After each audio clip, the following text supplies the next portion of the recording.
Deep Threat Sports Network, welcome back.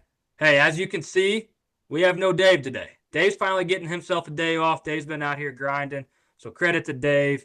He's been busy with some things. He had a funny joke for us. Probably shouldn't drop it on here, to be honest with you, but man, he did make me and Bryant laugh earlier today. But I do have Bryant with me. Super excited about this. This is the first time Bryant and I are ever running one just ourselves. This is going to be tons of fun. And Bryant, I'm really excited to do this with you. Hope you've had a good week, man. Glad to have you back again. I know this is week 11 now. Football season's flying by. This has been crazy. I feel like, oh, seriously, not to be cliche, but I feel like just yesterday, man, we were firing this up. We were bringing you on the show, and I was so excited for it, man. I love the intel and outlook you give us on college football as well. So, Brian, just want to thank you for continuing on with us, man. Tons of fun. And I love the shirt. I couldn't get myself to do it, Bryant. I don't know what to think about it. Still riffing. Obviously, I have to, but obviously on this episode, we're going to do some breakdown on some smaller games. We'll probably cut over to those smaller games first, give you a minute or two on those smaller football games, and we're going to really kind of break down, obviously, the 4 or 5 biggest games of the weekend that we see on the slate. But real quick, one game we don't have down, we're just going to fly off the cuffs here is, I guess, Bryant, let's talk a little bit about this Mizzou game. I know you said you're going to the game. What are you feeling for this one? What does Mizzou have to do? They're kind of off the rails right now. We both know this better than anybody probably. What do you think they need to do Saturday to really get things done? Well, first, I think they got to get a little bit healthy. I know the injury report is still pretty grim, but it looks like we may get a few players back this week, which is nice. Caden Green didn't play a whole lot against Alabama, one of our best offensive linemen. Obviously, the biggest question mark is if Brady Cook's going to play or not. We've seen what Drew Pine can do, and it's not been very impressive. So I think this got to get back to their offensive ways that we saw early in the season. They were not throwing the ball downfield great, but they were marching with running the ball, and they were not doing horrible in the past. And they've beaten a few good teams this season. Defense has always been decent this whole year. They just been on the field way too much in our 2 losses. So I think this is a team we can definitely beat. I know Oklahoma's the favorite now, but I think that's truly due to the fact that Brady may not play. Oklahoma's struggling too with injuries, back and forth at the quarterback position, decimated at the wide receiver position, and their defense has not been playing very well ever since that Tennessee game. So, it's going to be. I think it's going to be a pretty low scoring game, and it's going to come down to play better on defense. I think. Versus whoever's going to be playing for the offense on the opponent's side of the ball. Yeah, Brian, I totally agree with you, man. And one thing I wanted to kind of, pick your knowledge about with this a little bit is I almost feel to me like once Nate Noel kind of got banged up and hasn't played as much or really played at all, it seems like because at one point I think he was a top 2 or 3 rusher yard wise in the SEC at the beginning of the season, and Mm-hmm. then and I had this debate with many people that are also Mizzou fans. A lot of people just want to point fingers at the fact that Cody Schrader's not around. And look, I hear that. Cody Schrader brought tons of leadership that cannot be replaced that we have seen this year, how much he really held the team together. He was kind of the glue. But Mm-hmm. talent-wise, man, I think Nate Noel is honestly just as talented.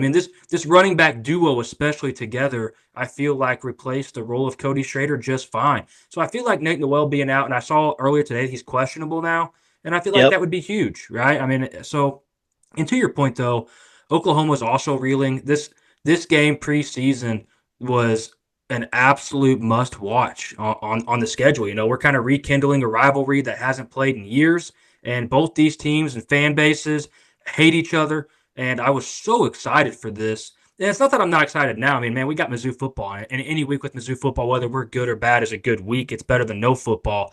I'm almost kind of let down by both these teams a little bit, And to your point, the injuries have plagued both teams.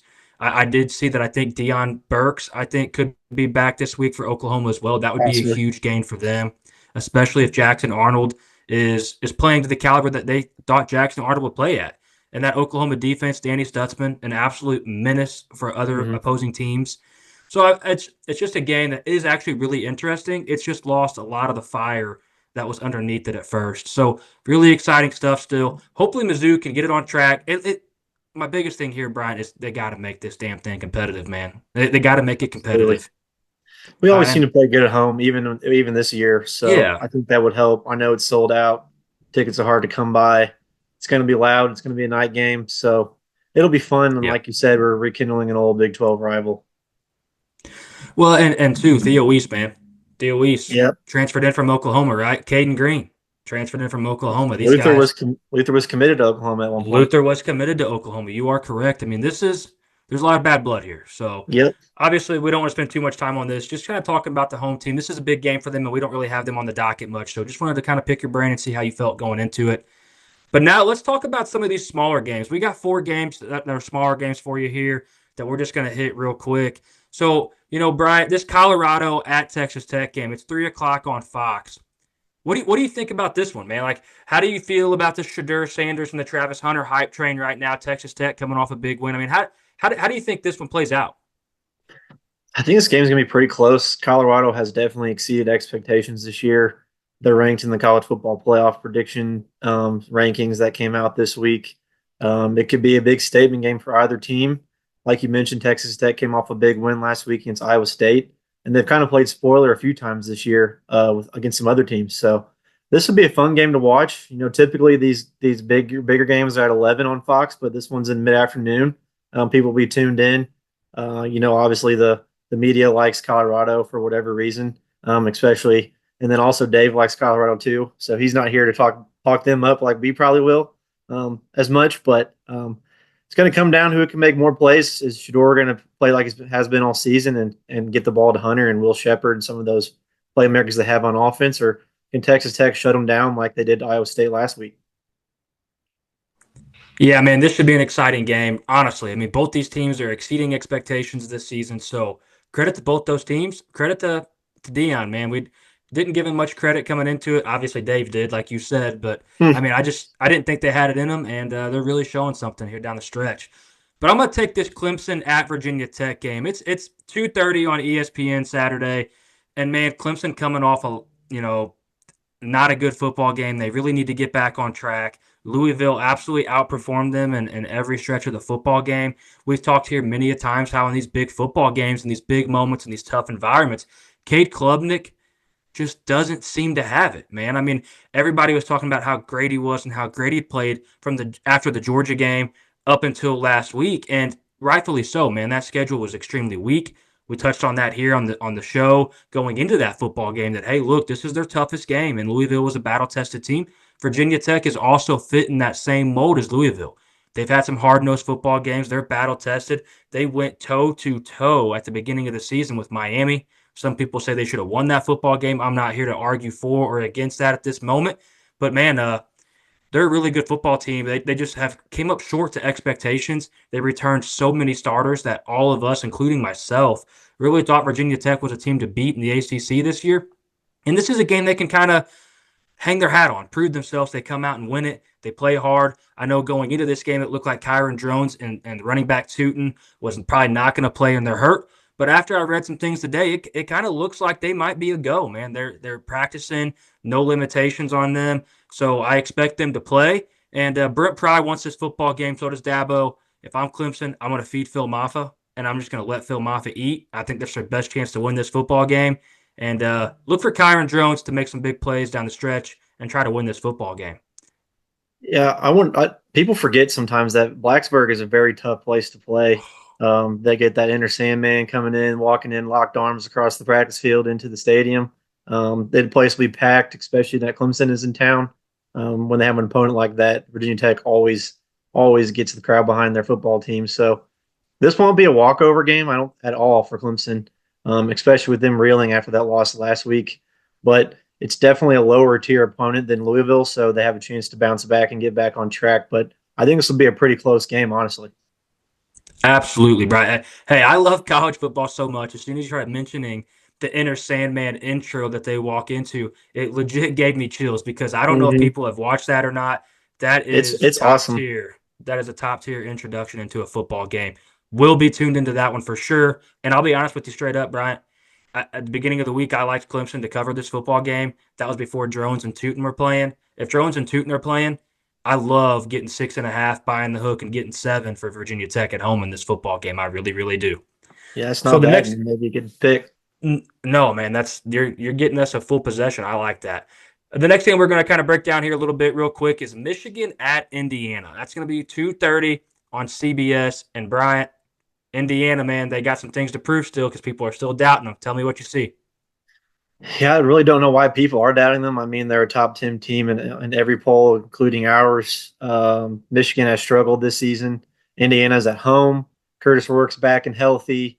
Kirk Cignetti is maybe coach of the year right now. We don't know. There's a lot of good coaches out here. So Indiana, I think they still are playing with a chip on their shoulder every week, week in and week out.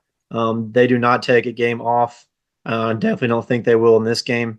Michigan still has so many question marks on offense that we talked about numerous times. So personally, I think Indiana goes here into this game and takes care of business at home. Absolutely. And hey, we love Curtis Rourke here. Rourke really needs to continue to prove himself because, like we said, I mean, they're an undefeated football team, man, and they're still ranking on the back half of the top 10. And I don't think that's right, man. That they are handling business every week. They are what we call a wagon. We love Mm-hmm. Indiana here, and I especially love Curtis Rourke.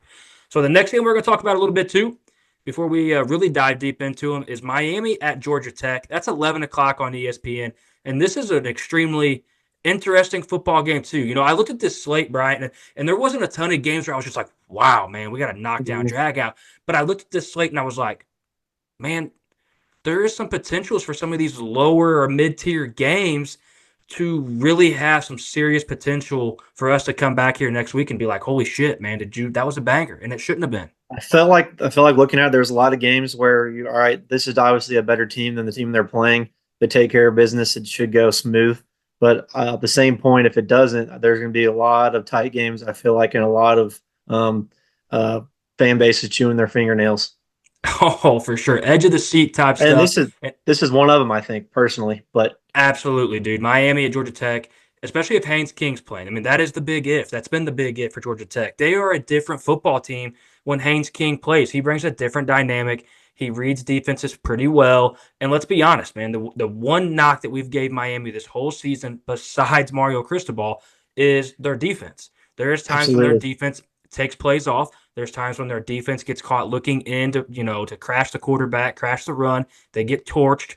I mean, they allow a lot of plays to get behind them, but without Haynes King, I don't think that happens, and I think Miami handles business.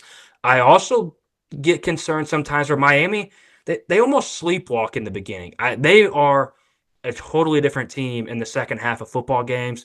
Cam Ward ranks atop of all charts as a quarterback in the second half this season. I think he's first in every category but one.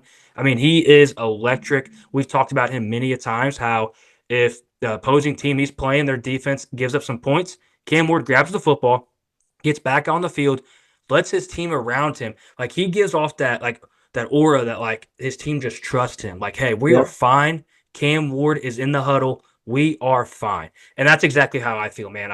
I love this Miami team. We've been all over them preseason to now. We're not going to stop now. Cam Ward gets the football, takes his teams down the field, scores points. I don't think they have an issue in this football game, especially without Haynes King, like I just said. Now, the only thing with this, Bryant, let's not forget what happened last year, right? Georgia Tech, Miami has the ball late in the football game.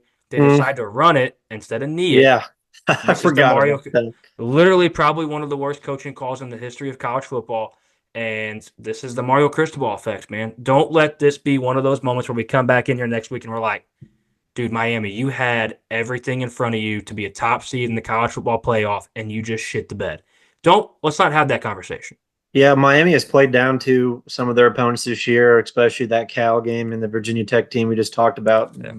He easily could have lost both of those games, but they didn't. Look for them not to do that this week. Absolutely. Let's go Cam Ward. Let's go Canes, baby. All right, Bryant. So let's dive deeper into some of these games. Let's get deep in it here on our main slate, as we like to call it. The first game we're going to talk about is the Holy War. This is BYU at Utah, 9:15 p.m. ESPN. This is a late one, but I tell you what, this is going to have my attention. There's a lot of There's a lot of really interesting things about this one. Retzlaff has been pretty solid through this season. Isaac Wilson hasn't, but he was also kind of thrown into the fire here. Doesn't really take care of the football. So, Bryant, tell me what you're kind of feeling with this one. I mean, do you have an edge? Do you think Utah protects home turf? They're dangerous at home. hmm This one's a little dynamic game, honestly. Old Mountain West rivals, like you mentioned, the Holy War. I think they've only played twice in the past 10 years, where before that they were playing every year. And similar rivalry to like Mizzou, Kansas, and others we see in college football. But Utah's defense is elite. They still are playing very good. Um, I read some notes today that they play a lot of man coverage, and that's the one thing that Red Slap with BYU struggles against. But also, on the flip side of that, Utah's defense struggles against running quarterbacks. So Red Slap is still very mobile, almost like a Zach Wilson type player that from previous years at BYU. So if he can get on the if he can get on the ground and make some plays with his legs, they'll be fine. Chase Roberts and Darius Lassiter have to make those one-on-one plays in this game in order for them to be efficient on offense. On the flip side, Utah O line and Micah Bernard are both pretty good, but BYU's run defense is also average at best. But Utah cannot pass. Like you mentioned, Isaac Wilson has been playing pretty bad as of late. He actually got benched last game for Brandon Rose, a true freshman, and I saw that Brandon Rose may actually play in this game and possibly start, so that's something to watch. So I think BYU will stack the box against them and make them pass the ball in this game. If Isaac Wilson and or Brandon Rose can get the ball going through the air a little bit, that will bode well for them. But I don't really see this being a game. Honestly, I think BYU will go in and handle their business personally. Hey, I love that, and thanks for bringing up Brandon Rose because honestly, man, if I'm Whittingham and I'm at Utah and I'm on this Utah football team, I probably want him to start, right? I mean, we've seen what Isaac Wilson can do, and it's not much. I do Mm-hmm. love the Retzlaff comp to Zach Wilson, which because that's Isaac Wilson's brother, so a great comp for Yep. this football game. I sit back and watch, and there's still something every once in a while about this BYU football team that I take a step back and ask myself, are they really for real? And I think this is a game for me that if they don't get caught in this one, they're not going to get caught. Like if they go out in this one and they Yep. handle business on the road at Utah this late at night, this place is going to be bumping. It's a rivalry game. If they handle this one, Brian, I mean they're off to the races. I mean they already are, but like they have secured the bag at this point if they put this one in the clip. And I love what they're doing though. I mean LJ Martin, the last two games, averaging over 6 yards a carry. That's huge Yep. for Retzlaff because it helps take pressure off of him.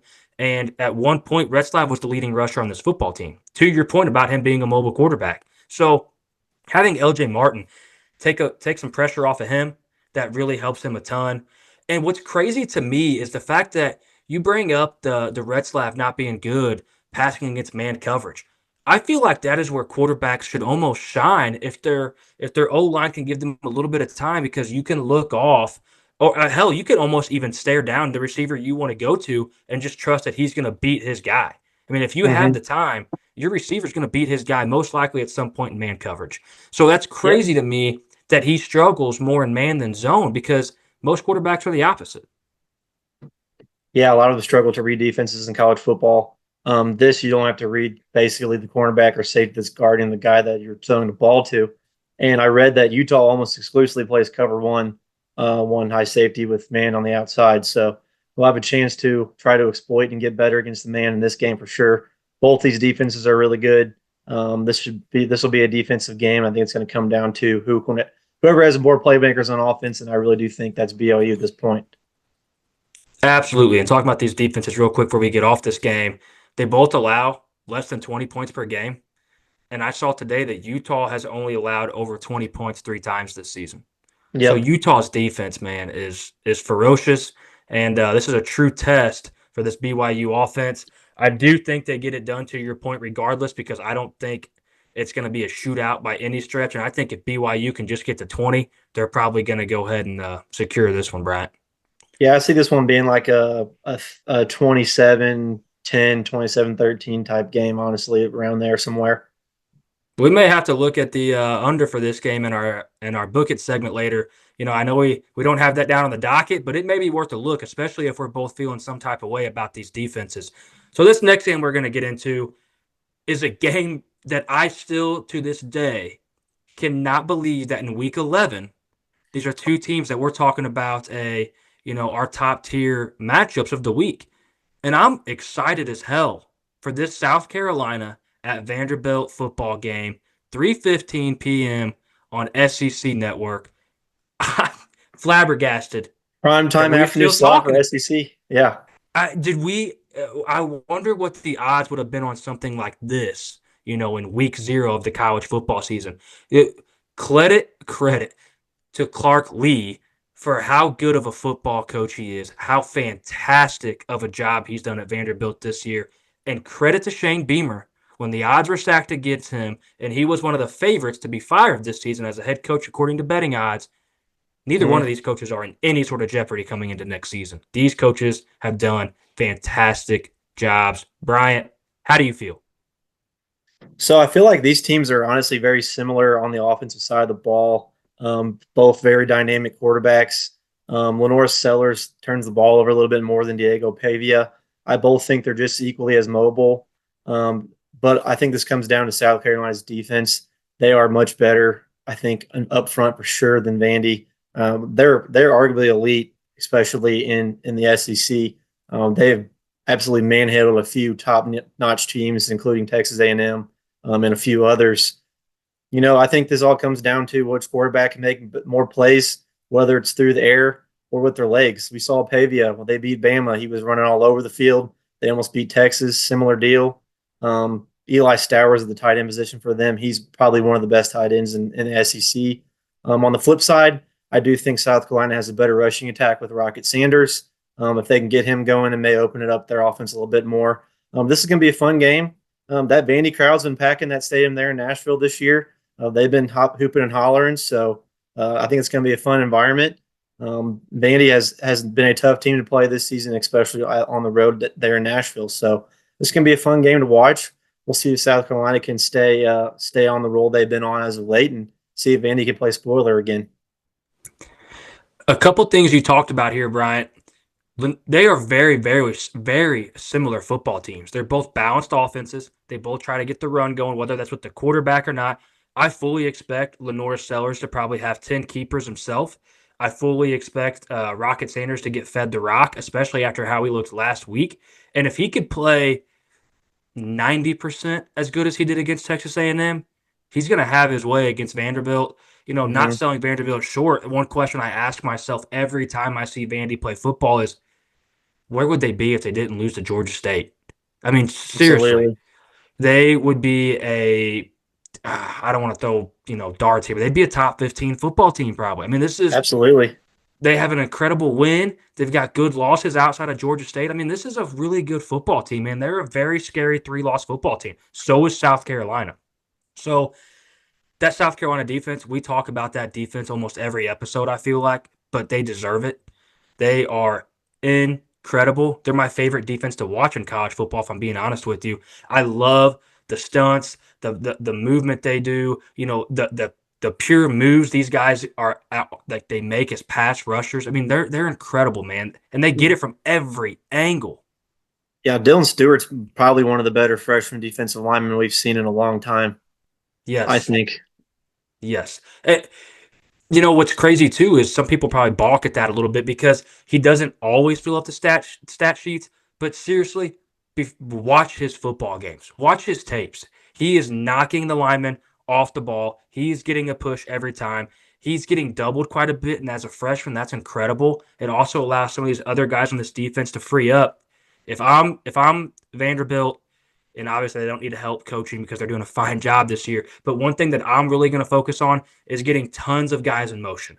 I'm going to get tons of guys in motion, try to keep this defense on their heels a little bit, get the ball out extremely quick, roll Pavia out often, throw the screens, throw the 3-yard outs, throw the quick slants, get the ball out quick, feed Eli Stowers, let him be a security blanket for Pavia. And I truly think they could be in this game deep into it.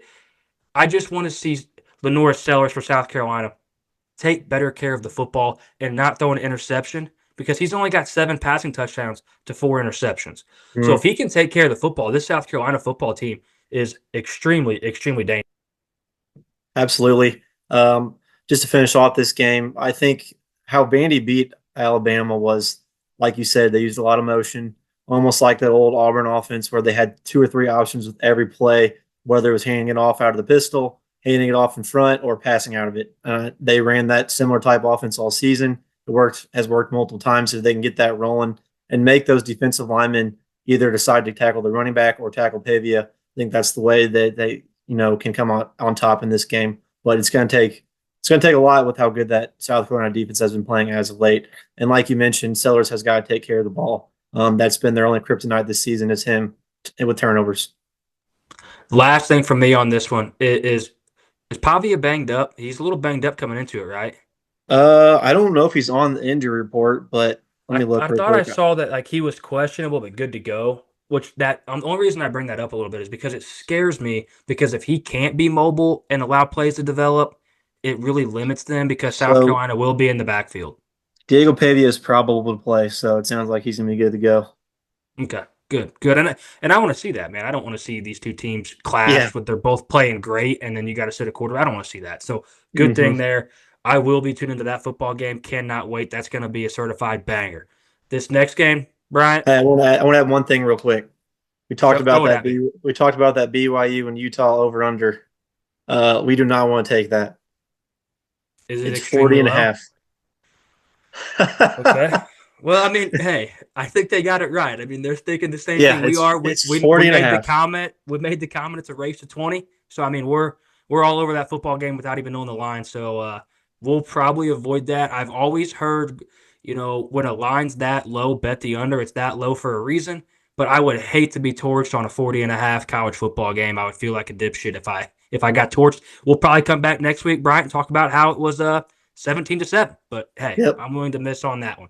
But I this just want to next throw that game, in there. man, no, thank you, because I probably would have threw it around later and regretted it. So, but man, Alabama at LSU, 6:30 p.m. on ABC. This could be the game of the year for both these teams, in a good and a bad way, because this is make or break for both these football teams. And I don't Mhm. know.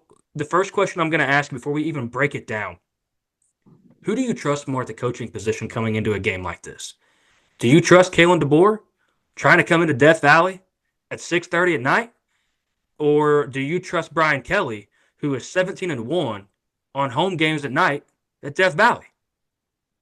That's a tough one. I don't know. I think overall I trust Kalen DeBoer more, but in this game, I think the fact you just dropped that Kelly is 17-1 at home in odd night games, that's going to be tough to beat.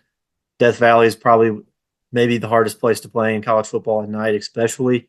Um, I don't know. That's a tough question. I think I'm going to go with Kelly just for the fact that he's so successful at home. They did come off of a tough loss last week, but I don't know. That's a tough question. What do you think? I mean, hey man, I threw it at you first because I don't really have an answer either. Like the initial answer I have is 100%. Not This is not me copping out. This is 100% the same answer you gave. If it's X's and O's and we're talking they're playing, at a neutral site, it's Kalen DeBoer for me all day Yep, long. I mean, absolutely. I have loved Kalen DeBoer from the minute I watched everything he did with that Washington program last year. I thought he was a great fit for this Alabama job. Let's be realistic. No coach, no matter who they brought in, was going to get a standing ovation after following Nick Saban. That's just not going to happen. I mean, Mhm. the fact that he is still handling the media and the fan base. I mean, I'm not saying they're coming after him, but man, they got some losses, and they lost to Vandy, and that never happened under Nick Saban. And the fact that he's still handling it with poise, and this team's still rallying around him, and he's still getting this team up, and he's still landing recruits. I love Kalen DeBoer, man. I'm a huge Kalen DeBoer fan. I'll be honest, I am not a Brian Kelly fan. So that's Me part of the neither. reason I as well leaned Kalen DeBoer. And my problem with Brian Kelly is when the going gets tough, He you'll points never fingers. see 100%. That's right where I was going. You'll never see Brian Kelly stand up there and be like, hey, it's on me. He might mention that at some point, but it's after he pointed fingers at everybody else that made a mistake in that football game. At the end of the day, man, we all know who the problem was in the football games. You ain't got to tell us, but you're the coach. Take the responsibility. Talk about how your scheme didn't work. Make some shit up like every other coach in the country does. I mean, you've seen coaches cover for players when they get a stupid ass penalty that loses them a football game or something. They talk about how, hey, we played 59 minutes of football besides that 1 minute that we could have done something different in. Brian Mm-hmm. Kelly's the opposite. He's going to throw his quarterback to the Wolves. He's going to blame it on other coaches. But hey, man, enough on that. Let's really break this game down outside of the coaches. One thing I'll talk about right out of the gate, LSU can't run the football at Nope. all. And that is not good because Alabama's defense, to me, is kind of coming into their own.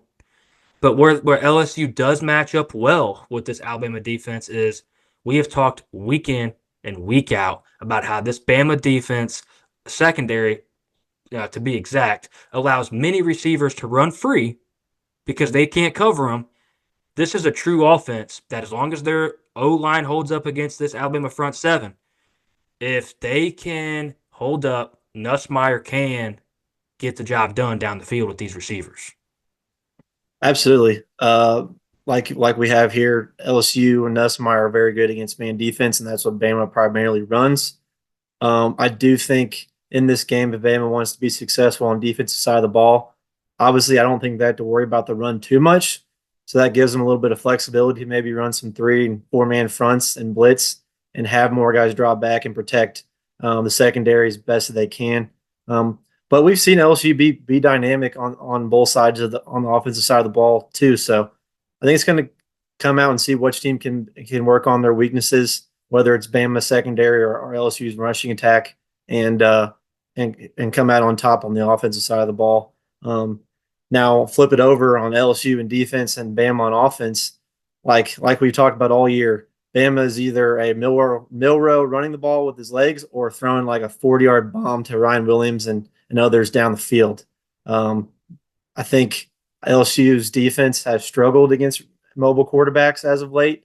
So if Milrow can make plays like he has all year, I know he's a little banged up.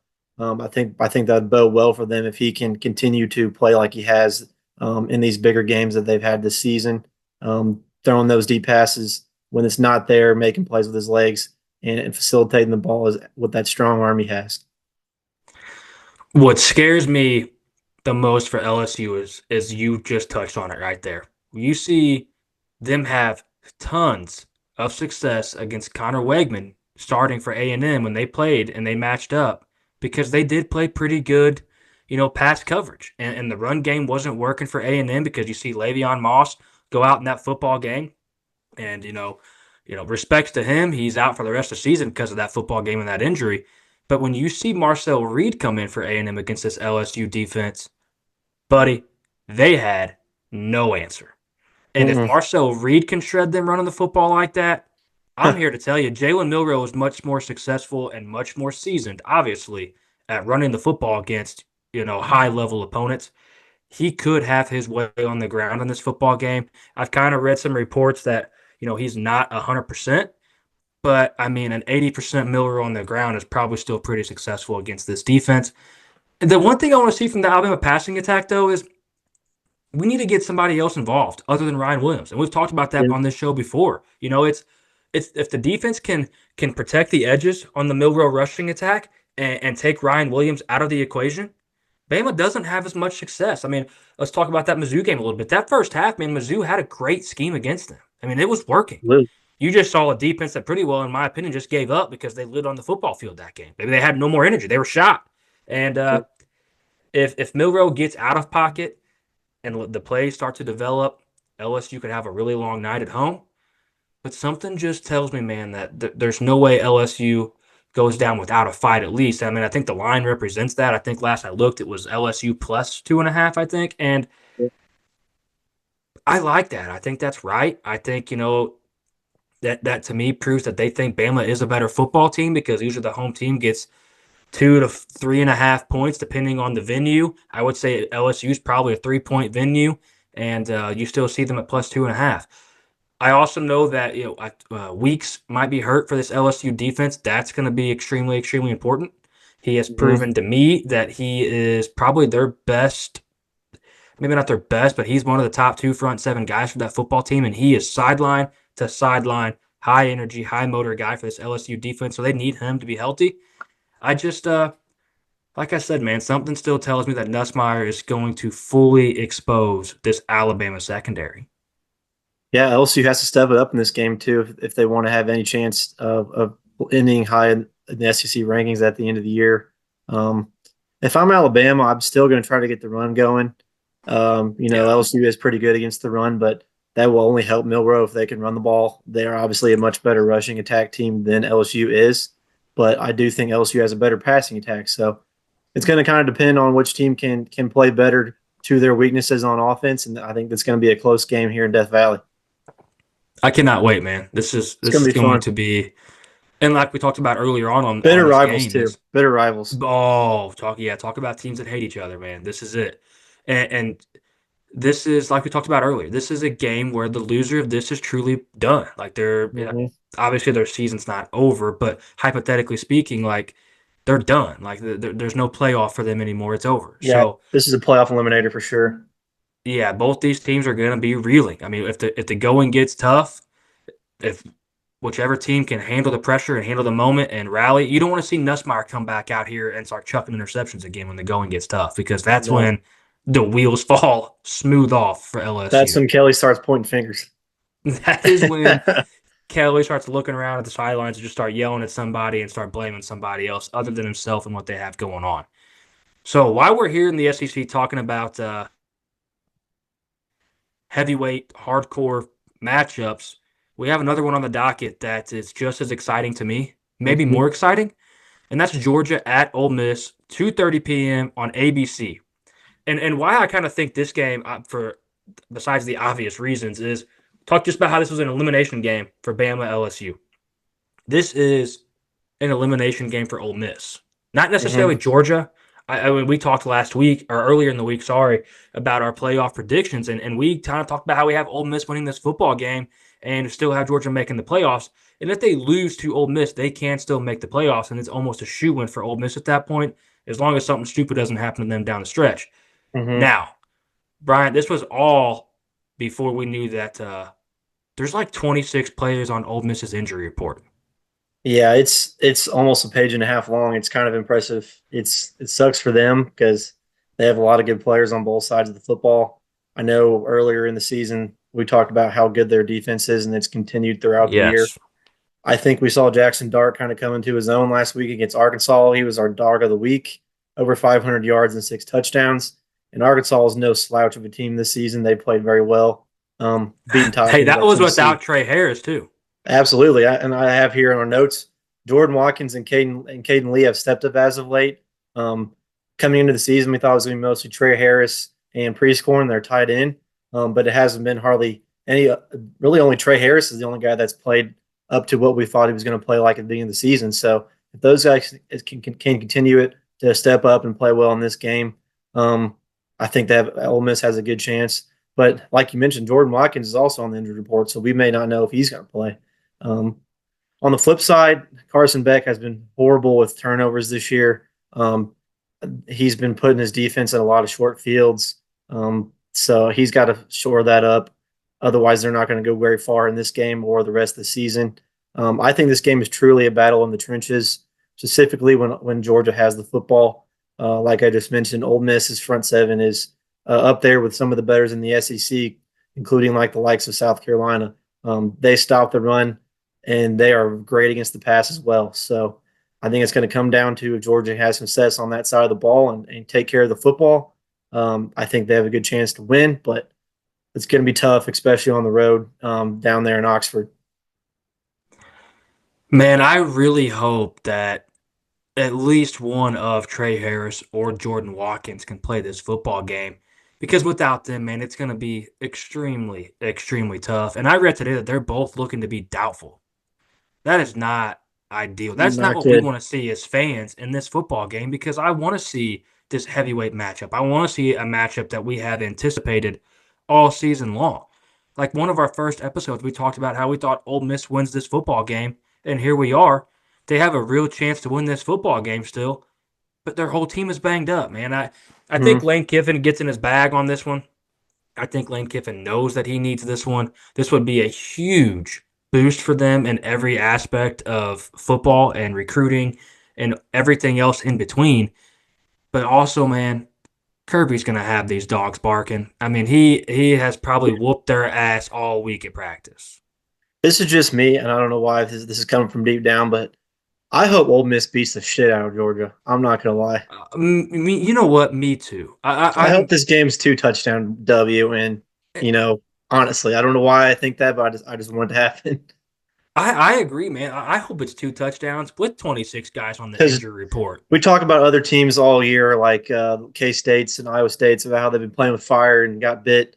Georgia's been playing with fire in probably 3 or 4 games this season, and almost like the Kansas City Chiefs in the NFL to somehow end up winning every one of those games.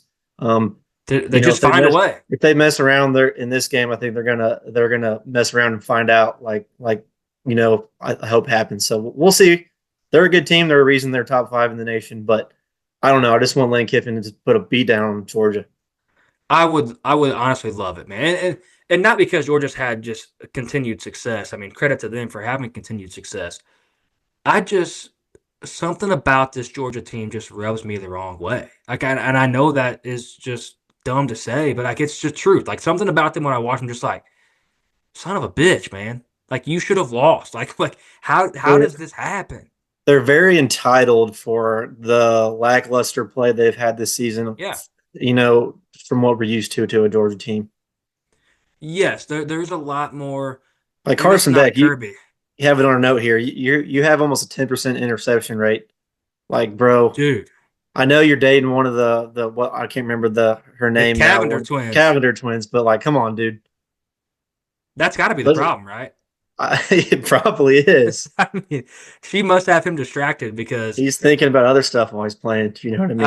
100%, man. I mean, this guy was looking to be a first round, like for sure first round quarterback taken. I mean, and He was a I Heisman front runner.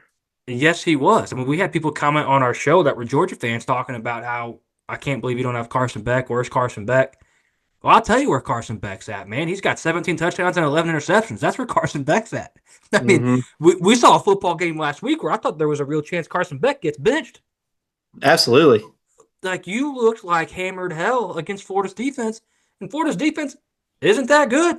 No. So, one thing Georgia has to get going here, too, is the run game. You know, I know ETN is battling through some injuries, but they have got to establish the run. And talking about a run game, Ole Miss has no run game. None at all. And Parrish is out, which is their leading rusher. He's done for this Hmm. football game. That is not good either. Like, this is No. truly going to be on the shoulders of Jackson Dart. This is Yep. going to be this game. Truly, to me, depends on Jackson Dart's play. Does he have a Heisman type performance? Because if he does, that's a guy that can get his name right back in that conversation. Yeah, he did it So last week. We'll see if he can continue it. 100%. And if he can have, obviously, I don't expect him to have 500 yards and 6 touchdowns or whatever it was last week. But man, just have half that.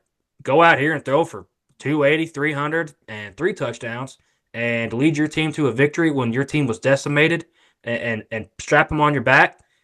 That is where Jackson Dart to me takes the step up in the next level and becomes a real threat to opposing teams down the stretch. Hmm. And I would love nothing more than, like you just said, for Ole Miss to somehow. I'm not even asking. I'm not even asking for the 2 possession win like you were. I'm just beat them by one. I don't give a shit. Like just finally let them be snake bitten because Yeah, like Georgia needs some humbling a little bit, in my opinion. yes they do. And And they can afford it, like we talked about earlier on in the week. yes, I don't think if they lose this game that they're going to get dropped out of the playoff hunt whatsoever. But I think they need a there's little. no way. There's no way a 2-loss Georgia team with a loss to Bama and a loss to Ole Miss ever misses the 12 team playoff. I just there's just no way. No. I mean, I think Athens would flip over upside down if Huh. that happened. Like Yeah, that'd be bad. there would be riots in Georgia, and I mean, rightfully so because you can't convince me even if they lose this, they're not a top 12 football, really 11 because of the G5. So you can't convince me they're not a top 11 football team in the country. So, No. like you said, they can afford this. Ole Miss cannot afford this, and I'm really anxious to see how it plays out. I'm really anxious to see what Lane Kiffin does because he's a great offensive minded coach and he needs it. He needs this one, man. And you know, This needs to happen. But real quick, too, this doesn't really relate too much, but we did bring up Florida. Let's talk about how, real quick, before we go into our Book It segment, Oh yeah, man, Billy Napier. We talked he's locked earlier in in the for another week. year. Yes, he is. We talked earlier in the week how we think he's done enough. We think he has shown enough that maybe they, even though they still lost, maybe they're trending in the right direction. It appears to me the players love this guy. It appears to me that this team has not quit on him. It appears to me that DJ Lagway truly could be the future there. And shout out to Lagway for somehow being back at practice already. And it looked that Mhm. injury last week looked like he was going to be done for the season. I mean, the guy gets carted off. I don't know if he was scared or what. I don't know. But he's back and could play this week. So, hey, man, credit to Billy Napier. We talked about Yeah, 3 coaches that could be fired I that are read a all note. secure in the bag. I read a note earlier today that there probably is not going to be any SEC coaching vacancies at the end of this season, which is minus like firing. Sam Pittman might retire possibly, but I don't think They could anybody's going to force get him canned. out. I don't think anybody's going to get canned. I think with the Sam Pittman thing, and we're kind of flying along here, so we can spend a little bit of time on this. I think with the Sam Pittman thing, I don't know if if him retiring would be his decision. That may Yeah, just it'd be be their like way of saying, "Hey, we're not going to fire you, and you just need to hang it up." an under the table mutual agreement type thing. Yeah, and then you'd probably see a guy like Bobby Petrino, which is still crazy to me that he's there, They come can't have him right again. back. Dude, I mean, I could totally see it. I mean, whenever Sam Pittman made the offer and Bobby Petrino accepted, I about fell over because for me, I was like, dude, They Pittman. hated that guy. Well, one, they hated him, and like two, Pittman, like you might have just got yourself fired because that guy could just plug right in right behind you. Like Hmm. they could fire you week 3 and have a semi decent interim coach that we never thought we would see in those colors again. But that's a crazy stat too. That no SEC coaching vacancies. I guess unless one of them gets plucked and goes somewhere else. I guess that's always a possibility. Yeah, I just don't see it happening. But usually there's one or two a season, if for sure one. But no, everybody else has seems to have solidified them for their spot for the time being, at least in the next season. Kind of talk about that real quick. One other guy that I think I could see maybe being in the crosshairs is you think there's any chance Brent Venables is in trouble at Oklahoma? I think if there's anybody, that would probably be the top of the list as far as somebody that might be, I don't necessarily like we mentioned with Pittman, I don't think he's going to get fired, but he might take like a step down and go somewhere else type deal, kind of like Pittman we just talked about. Because I mean, if the Oklahoma fans don't accept this type of football, honestly, and some of it he can't help. I mean, it appears that they might have overshot the Jackson Arnold hype a little bit, and it appears that all the receiver injuries didn't help. I mean, so he's had a tough hand, and coming into the SEC with a really brutal schedule. So part of me thinks that, especially if they drop this Mizzou game and they drop one more, I mean, I think he could be in trouble. And Hmm. another guy that I think potentially could get himself in a little bit of trouble is maybe Mark Stoops. And I'm a Mark Stoops fan, man. I I was just really about am. to, I was just thinking about that when you're talking about Venables. I mean, it's Kentucky has got to be one of the hardest jobs in college football. Yes, I So, I agree. mean, I'm a huge Mark Stoops fan. I think he has overperformed at that program for a while now, and I think that might be what ends up getting him in trouble here. Like I say trouble. Like when I say trouble, I mean getting him in job trouble at the end because of how good he has done and how much he's shown that they can perform. So Mark Stoops fan here, man. Hope he doesn't. I'm a Brent Venables fan, man. I think he he just needs to get a really good, consistent, reliable offensive coordinator, and they will be fine. So Absolutely.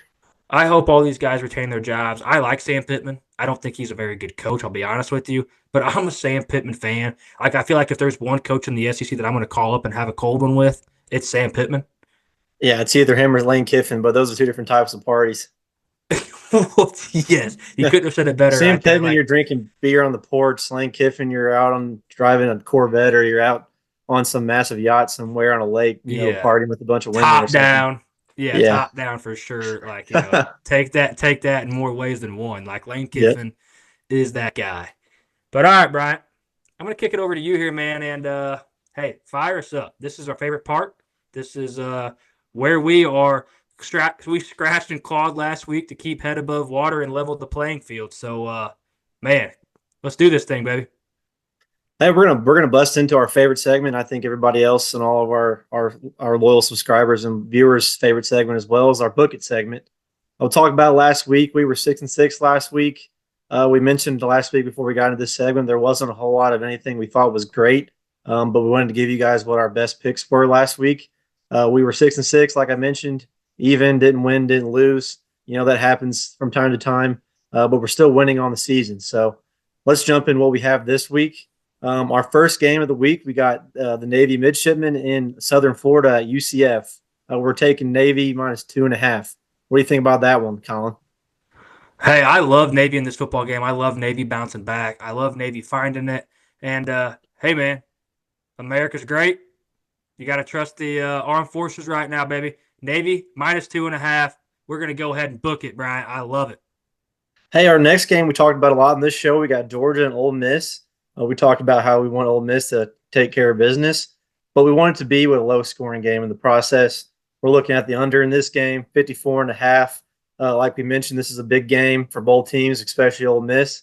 But we're going to hope it's low scoring, knockout, drag out. Ole Miss, Georgia, under 54.5. We're going to book it. Our next game, we got Army minus 5.5 on the road against North Texas. We're riding high on our country's teams here. So what are we going to do with this one, Colin? Hey, man, just like we talked about, Navy, we're believing in them. Army, we're believing in them. I don't think North Texas's defense is worth a damn, and I don't think they can slow this Army offense down. I don't care who they got at quarterback this week. I think Army is very good, very solid all the way around, very disciplined, obviously, very well coached. Army, minus 5.5. You can go ahead and book that shit. But hey, let's not forget, we talked about these last 3 games. We got a hook on it. Let's make sure we buy that hook. Make Absolutely. that under that Georgia game under 55. Make that Navy line minus 2. Make this Army line minus 5. Let's not forget also, these are where we last saw the lines. Real quick, while we're talking about that, Bryant and I tried to go live tonight for all you guys out there, all you loyal listeners, all you fans. We wanted to go live. So we kicked it over to YouTube and clicked go live. And man, they wouldn't let us go live for 24 hours. We have to earn the rights to go live, and they make us wait 24 hours. That sucks, but hey, we're still here. So the lines right now are where we saw them last and where we picked them at before we came on this show. So Army, minus 5.5, buy the hook, make it 5, book that shit. Next game, we got Duke Blue Devils in an ACC matchup on the road against NC State. We were taking Duke plus 3. Personally, I think Duke has looked very well as of late. They still only have a few losses in the season, and NC State has been struggling all season long. So we're going to take Duke Blue Devils plus 3 on the road. Book it. Brian, real quick, are we missing something? Why is Duke getting points? I think Duke's a good football team. I think they have definitely outperformed. But man, Manny Diaz is the shit. He has done a lot with a little there at this Duke program. I think this might be wrong team favored, right? Absolutely. I was shocked to see this line. I thought it would have been similar to the previous game we talked about with Army and Texas and North Texas. So I feel like this was a pretty one to highlight on the schedule when we were looking at our book it segment. So I think we're comfortable taking this for sure. But I agree with you. Man, Diaz has looked very good at Duke this season after taking over from Mike Elko. He struggled when he was at Miami a few years ago, but he's got them on the right track, and they're playing well. And even with their losses, they've been playing close in those games. So Duke plus 3 on the road against NC State. Hey, real quick too, man. He took over a Duke program that lost Riley Leonard to Notre Dame. Mm-hmm. Took over a Duke program that lost R.J. Oben, their best pass rusher last year, to Notre Dame. So I mean, he had to really repair this team. So I just wanted to shed some more light on that for what he's doing there. I love it, man. What's real quick? You might know off the top of your head. What's that receiver's name for Duke? That's really, really damn good. So is it something more? I can't remember. For some reason, I want to say it's DeCorian Moore. I could be botching that. So That sounds right, but did you see his catch last week? Dude, that guy is filthy. Filthy. I did not see it. I love what they're doing. Yeah, Jordan Moore, is that it? Jordan Moore. Jordan Moore. That's Jordan it. Moore. That's it. Yeah, he's got the most yards and second most touchdowns on the season for them. I did Filthy not see catch the last catch week. though. I have Whew. to look at it. Go, yeah, go find that. I'll send it to you, man. That was filthy. Dave Doran, also a great coach at NC State. Just throwing that out there, but they don't look great. No. All right, we got another one here. We got tied at LSU, but we're taking the Bayou Bengals at plus 3.5 in Baton Rouge at home against the Crimson Tide. We talked at length of this game earlier. What are we gonna do with this one, Colin? I love home dogs. A lot of times in these high caliber heavyweight matchups, I love the home dog getting points. That to me is what made this enticing. And Garrett Nussmeier playing a good football game. If he's great, I think LSU really can handle business. But if Nussmeier plays a good football game and doesn't turn the rock over and can expose this Bama secondary like we've wanted somebody to do all season long, I think LSU can get the job done. I think they can especially cover at home. Maybe Bama gets a late field goal for the win to go up by 1 or 2. But love LSU +3 at home. Book that shit.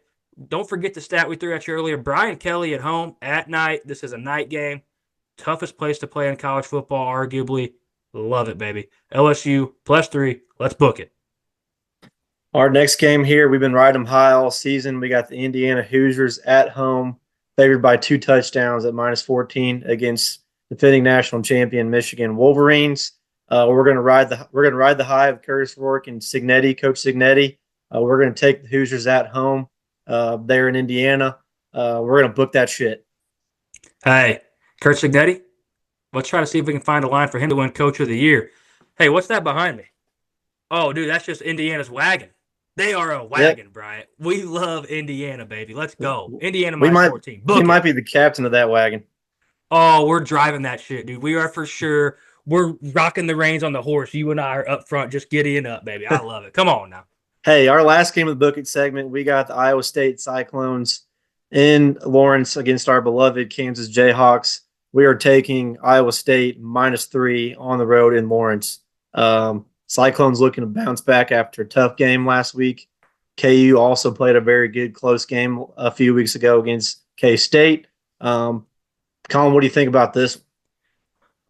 I think with this game, the more I thought about this game, Brian, I think Iowa State knows they have to bounce back. I think Iowa State knows if there's any chance for them to make the college football playoff, they have to win out, get to the Big 12 championship game, and win that as well. So I think they know what they have to do. They played a really shitty football game last week and still almost found their way to a win. That obviously wasn't encouraging to me because they lost, but I looked back and I was like, dude, they played so bad and still almost found a way to win a football game. I look back at the Kansas K-State game that you just referenced, and I look back and I'm like, Kansas played so good and still found a way to lose this football game. Mm-hmm. So for me, it's like one of those vibes picks for me where I'm like, okay, I'm gonna put my chips on Iowa State. I think they can take care of business, and I think they know they have to take care of business with a convincing win. Lawrence isn't a tough place to play. I'm not saying that because I'm a Mizzou fan. I'm being honest. One thing I forgot. Kansas's football field is leveled to the ground right now. This game is actually in the great state of Missouri at Arrowhead Stadium. So This game is at Arrowhead Stadium, which I think makes it even I think better that makes for it better. Iowa State. I've seen many pictures of those Kansas games at home in Arrowhead that they've had this year, and there is no one there. Nobody. It's hard to get people to travel for what do they have 2 or 3 wins? It's hard to get people to travel to Arrowhead for a 2 or 3 win football team. So I think you see more Iowa State fans here than I think you see Kansas Absolutely. fans here. This might end up being what's an old-fashioned flip in a home game for Iowa State, even though it's an away game. So Iowa State -3, book that shit. And that's going to really do it for our Book It segment. One thing I want to throw at Brian every once in a while when we don't have a ton on the docket, I like throwing one from the hip. And this was one, like I talked earlier, Bryant, where earlier in the week I liked Clemson to cover. And, Mm-hmm. and now that I read that Drones is playing, and you got me some goosebumps earlier on in this episode thinking about Enter Sandman. Man, I think I like Virginia Tech +6.5 and buy it to 7. And you make that a one possession, a full possession game. I'm in on that, man. I'm in on Brent Pry, and I think Dabble's reeling. I think he's starting to feel a little sense of pressure and urgency, and I think that could come bite them. I don't love Cade Klubnik in big games. I've said this many a times. So if you're comfortable with it, I'm willing to book it, but I want you to be comfortable with it too. I like Hey, Virginia Tech +7. actually, it looks like I'm looking at it now. It looks like it's been bet down to +6 already at -110. So I think that's going to be a good pick. So I'm good with that. Hey, let's book it, baby. I think I would take it at 6. And if you could get it out there at 6.5 and buy to 7, still definitely do that. Jump on this as soon as you see it. So Virginia Tech, we're going to lock that up too. We're going to pull an old-fashioned flip on ourselves and go against the grain. Virginia Tech +6, +7. Take it where you can get it. Book it. Hey, real quick too, Bryant. Let's Absolutely, not forget our overall record is still 53-42. that's very We good. threw we threw 12 picks at you last week, and I think we started the day out at like 1-3 or 1-4, and we managed to come out with we put some floaties on and brought ourselves back up to the surface of the water, and ended at 6-6. So I was sweating heavy early in the day for the show. Absolutely. I know we were texting in the group text, and we were like, boys, this is not what we're looking for right now, and we managed. So 53-42, Bryant. That's something we can hang our hat on. If you followed us for every single one, you've been loyal. We are making you some money, baby. But Bryant, Hey, go ahead, baby. one more thing before we go. We had the election on Tuesday, and one of the big things that was happening in the state of Missouri was sports betting, and it passed by a mere 7,000 votes. So if you're a Missouri resident, listen to our show. We appreciate it, but be on the lookout. You'll have legal sports betting in the state of Missouri sometime as early as this December, but for sure by December of next year. So be on the lookout for that. Hey, good call on that. Let's hope that gets out sooner rather than later. That was as close of a finish as our 6-6 week last week. I mean, that was Absolutely. down to the wire. That was a last-second field goal from like 62 yards. Hey, man, this has been tons of fun, Bryant. I don't have anything else. If you don't have anything else, and we'll go ahead and wrap this up and get it out to our people. Once again, we tried to go live for you guys tonight. Blame YouTube. Look for us to start going live more often. And while we're kind of talking about that, we have many more shows coming out this week. Be on the lookout. We are also going live on Sunday. The Splash and Go podcast, a part of DTSN, if you guys have been following along. We are going to go live on Sunday for the NASCAR championship race. Looking extremely forward to that. Good thing we went ahead and got the 24-hour grace period out of the way with YouTube now, because that would have threw a wrench in the plans on Sunday. So make sure you're on the lookout for that, and be on the lookout for more Deep Threat Sports Network content. We are coming at you from every angle, every sport. College basketball show is going to be taking off for us soon. We're going to do a baseball season review with some top free agencies and things that we're looking forward to. NFL is rolling. Hockey is rolling. Hockey is full force. 4 guys on the panel on that. Tons and tons of good stuff for you guys. Also, when you watch this episode, it'll probably be Friday or Saturday. Be on the lookout. We are going to announce our 3 winners for our Deep Threat Sports Network tumblers that we are looking to give away. You can find how to enter that real quick at the last minute here on our Facebook channel. We have the directions for you there. While we're talking about that, you can follow us on X at DT_sports_.